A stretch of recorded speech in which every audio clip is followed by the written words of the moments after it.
Estreando agora um novo quadro no canal do Projeto Motor, o Projeto Motor Responde. Como o próprio nome já indica, nós vamos usar esse espaço para responder as perguntas que vocês nos fazem. Eu sou Bruno Ferreira. E eu sou o Lucas Santoc. Vai funcionar assim. Quinzenalmente a gente vai publicar um post na nossa comunidade do YouTube, no Facebook e no Instagram para que vocês nos mandem as perguntas. Nós vamos selecionar 4 e aí vamos respondê-las num vídeo que vai ser publicado na terça seguinte no YouTube. É importante ressaltar só que a gente vai dar um destaque maior aqui nesse espaço para perguntas históricas, perguntas técnicas, sem focar tanto em opiniões pessoais. Para esse tipo de pergunta vocês podem falar com a gente nas nossas redes sociais que a gente vai respondendo por lá. Vamos começar então a primeira pergunta do Iego Mock. Por que a Fórmula 1 em 2012 teve uma grande oscilação de forças durante a temporada? É até curioso a gente olhar para 2012 com os olhos de hoje, comparando com a Fórmula 1 de 2021. Mas tem algumas explicações para isso. Se a gente voltar para 2012, o regulamento estava um pouco já estagnado.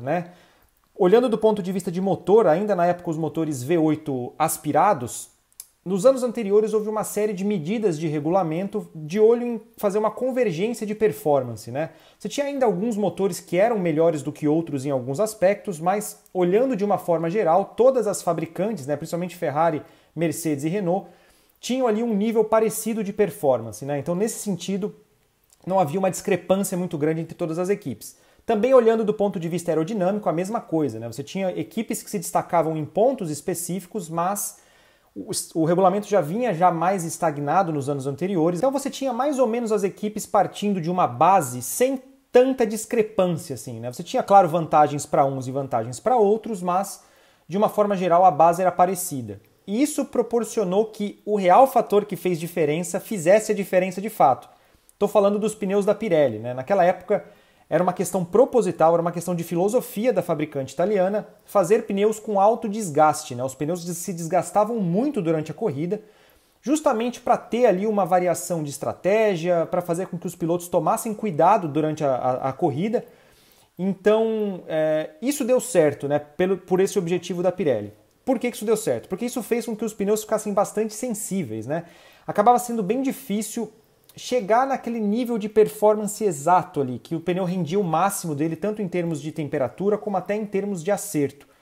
E, consequentemente, você tinha algumas ocasiões em que algumas equipes se destacavam, outras tinham mais dificuldades e chegava na corrida seguinte, era o contrário, Outras equipes se sobressaíam. Então, foi basicamente por isso, acho que foram essas combinações de fatores.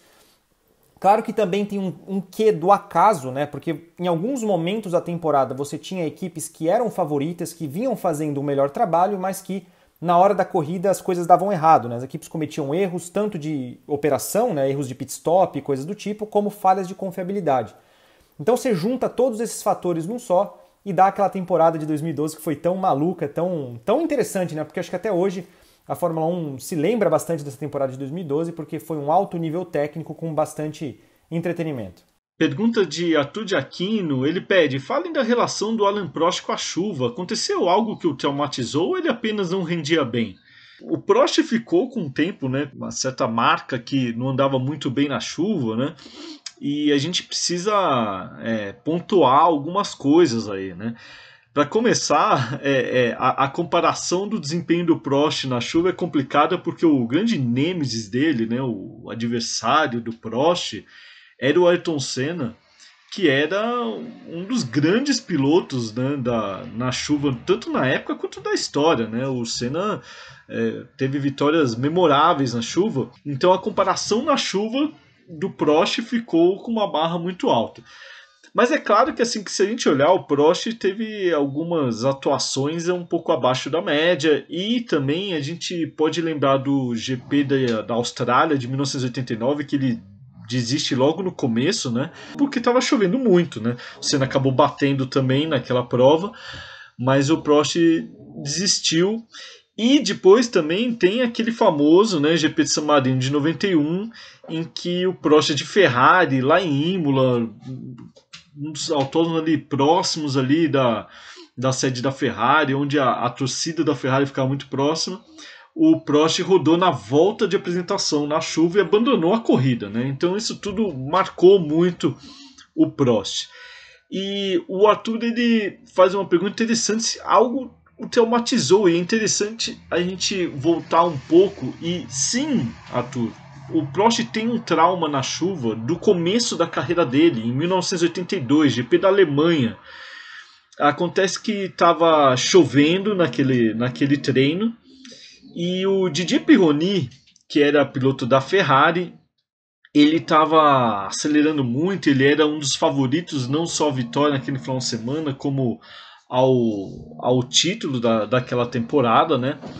Eles estavam treinando e o Pironi estava acelerando até bem além da média ali dos outros pilotos que estavam só rodando ali um pouco para sentir a condição de pista num treino. Muita gente nem quis treinar, né? E o Pironi estava perseguindo a Williams do Derek Daly. E quando eles estavam ali numa reta, o Derek Daly ele sai do traçado para deixar o Pironi passar. O Pironi nem pensou duas vezes. Tava aquele spray todo de água. O spray ainda era maior do que o que acontece hoje, porque os carros usavam efeito solo, isso causava um spray ainda maior. O Pironi entrou naquele spray sem ver, e o Prost ele estava andando ali mais devagar no traçado. O que acontece? O Pironi acerta a Renault do Prost por trás, decola e sofre um acidente bem grave. O Pironi ele sobreviveu, mas sofreu lesões seríssimas nas pernas que acabaram com a carreira dele na Fórmula 1. O Prost, em 2014, em uma entrevista para o jornalista David Sedgwick, ele chegou a admitir que depois daquele episódio, toda vez que ele pilotava na chuva, quando ele olhava no retrovisor, ele via a Ferrari do Pironi chegando, né? Então, assim, você vê que é um trauma, assim, que o Prost carregou para o resto da carreira. Agora a pergunta do Vinícius Leme. Por que no começo dos anos 2000 os pneus tinham frisos? E qual o impacto causado no projeto de um carro por essas características? Né? Para quem não sabe do que o Vinícius está falando, a Fórmula 1 teve entre 98 e 2008, os seus pneus de pista seca mesmo, eles tinham ranhuras, né? Eles tinham ali sulcos que, para responder a pergunta da forma mais objetiva, para diminuir a velocidade dos carros, né? Porque a forma como um pneu funciona quanto mais borracha entra em contato com o solo, mais aderência o pneu vai gerar. E quanto mais aderência o pneu tem, mais velocidade os carros conseguem carregar para a curva, tá? A Fórmula 1 fez isso porque de 96 para 97, ou seja, nos anos anteriores, houve um grande aumento de velocidade da Fórmula 1 por conta da guerra de pneus, né? Foi quando justamente a Bridgestone entrou na Fórmula 1 para fazer concorrência com a Goodyear. E nesse tipo de situação, né, quando você tem duas fabricantes, uma tenta forçar a outra no desenvolvimento. E aí a velocidade vai lá para cima porque os pneus funcionam muito mais. Então a Fórmula 1 quis fazer com que isso se reduzisse, tirando borracha do pneu, basicamente, para diminuir a velocidade. Isso também ia ter outros efeitos, né? Porque teoricamente os carros iam ficar mais difíceis de pilotar, iam escorregar mais na curva, com a intenção de, quem sabe, melhorar o espetáculo e facilitar ultrapassagens. Mas, né, agora fazendo um link com a segunda parte da sua pergunta, quando as equipes perdem rendimento por um lado, ou seja, pela aderência mecânica, elas tentam compensar por outro, né, na aderência aerodinâmica. Então, o efeito que isso tem nos carros é basicamente um trabalho incessante de aerodinâmica. A gente viu ao longo de 98 alguns conceitos aerodinâmicos meio escandalosos, né, meio famosos que ficaram depois, como foi o caso do candelabro, que vinha até sendo usado em 97, mas que se proliferou pelo grid em 98, que é uma forma das equipes tentarem recuperar esse desempenho perdido, né? Só que isso gera também uma receita meio difícil, né, de fechar pensando do ponto de vista de entretenimento, né? Porque quando você tem carros que são difíceis de seguir uns aos outros por conta de toda essa turbulência que é fruto do desenvolvimento aerodinâmico, e ainda com baixa aderência mecânica, né, você fica difícil fazer ultrapassagens, fica difícil perseguir o carro da frente. A Fórmula 1 insistiu por esse conceito por muito tempo, tanto é que foi a única categoria de grande porte que usou pneus com sulcos, né, com esse tipo de conceito, mas em 2009 ela entendeu mais ou menos como as coisas funcionam e aí foi por outro caminho, né, reduziu a aerodinâmica dos carros e voltou com os pneus slick, e é assim que ela continua até hoje. Pergunta do Renato Mota Leão: como o vácuo ajuda na ultrapassagem? Bom, vou pegar aqui o Alexander Vusco, a Benetton dele, para nos ajudar aqui a ilustrar. O carro de Fórmula 1, ele vai andando, ele vai furando, como se fosse uma barreira de ar que tem à frente e ao mesmo tempo ele deixa esse movimento atrás. Atrás aqui do carro, ele não deixa exatamente um vácuo perfeito, como existe no espaço, né, que é total falta de matéria, um vazio aqui, né? Mas ele deixa aqui uma zona com muito menos ar do que no resto da atmosfera. O que acontece? Aqui então se cria uma zona de baixa pressão, porque você tem onde tem o ar está empurrando, tem pressão. Onde não tem ar, você tem menos pressão. O Barrichello aqui atrás com a Jordan D de 96, ele vem atrás e como você tem menos pressão aqui, essa pressão ela suga o carro, né? Porque esse é um efeito que acontece o resto da atmosfera com mais pressão, onde você tem menos pressão, o carro vai ser puxado aqui para se aproximar e aí o piloto ganha velocidade para conseguir fazer a ultrapassagem.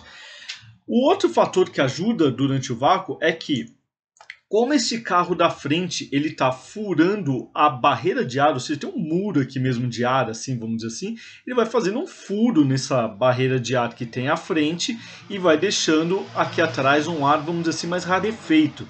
Esse carro de trás, ele então vai ter menos resistência do ar para perfurar. Isso quer dizer, ou seja, chega na reta, ele se aproxima aqui, vai ter menos arrasto aerodinâmico, vai ganhar velocidade mais rápido e também vai conseguir fazer a ultrapassagem. O problema é que nas curvas, essa turbulência que esse carro deixa para trás, quando ele deixa menos ar para esse carro de trás, causa também uma perda de pressão aerodinâmica nesse carro de trás. Então ele não consegue se aproximar tanto do carro da frente, porque ele perde essa pressão que ele deveria estar gerando e não consegue andar tão rápido nas curvas. O que isso causava?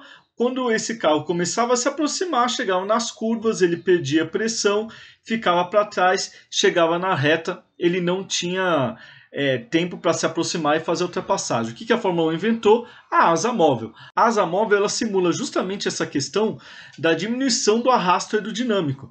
Porque mesmo com o carro um pouquinho mais para trás, porque ele não conseguiu se aproximar tanto nas curvas, o carro de trás ele abre a asa móvel, ele tem menos arrasto aerodinâmico que pega aqui na asa traseira, então ele ganha velocidade mesmo não estando tão próximo no vácuo do carro da frente. Ele vai ganhar velocidade, se aproximar e fazer a ultrapassagem.